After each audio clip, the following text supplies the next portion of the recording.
మంచి body build చేయాలంటే fancy muscles మీదనే చేయాలని మన రూల్ ఉందా బ్రో? నువ్వు బేసిక్ వర్కౌట్స్ తో కూడా పెంచవచ్చు బాడీని. అది ఎట్లనో ఎందుకో చెప్తా. సో వీడియో ఎండ్ దాకా చూడు. సో హే గైస్, ఈ రోజు అయితే డే 9 ఆఫ్ ఏదో ఒకటి సిరీస్. పొద్దున్న లేచి మన డైలీ రొటీన్ అనేది కంప్లీట్ చేసుకుని జిమ్ కి అయితే వెళ్ళిపోయినాం. సో ఈ రోజు మన పుల్ వర్కౌట్ ఉండే. ప్రీ వర్కౌట్ మీల్ అనేది జిమ్ లో చేసినాం. మ్యారీగోల్డ్ బిస్కెట్ ఇంకా పీనట్ బటర్ కలుపుకొని తినేసినాం. సో పాయింట్ కోసం అది ఏంటంటే బేసిక్ వర్కౌట్స్.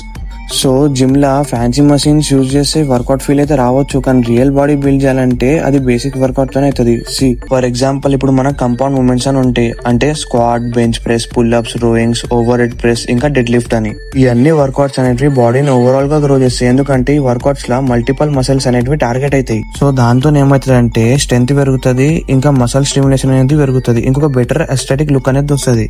అండ్ ఇప్పుడు నేను ఇదంటే ఏంటంటే మసిన్స్ మీద వర్కౌట్ చేయొద్దని. మసిన్స్ కూడా యూస్ఫుల్, కానీ మోస్ట్లీ మసల్ ని ఐసోలేట్ చేస్తుంది. ఐసోలేట్ అంటే ఇప్పుడు ఒక వర్కౌట్ చేసే పర్టికులర్ ఆ మసల్ కి టార్గెట్ చేస్తుంది ఐసోలేట్ మూవ్మెంట్, ఓకేనా? సో అది బిగినర్స్ కి ఇంకా రికవరీ ఇంజురీ వాళ్ళకైతే మంచిగా ఉంటది.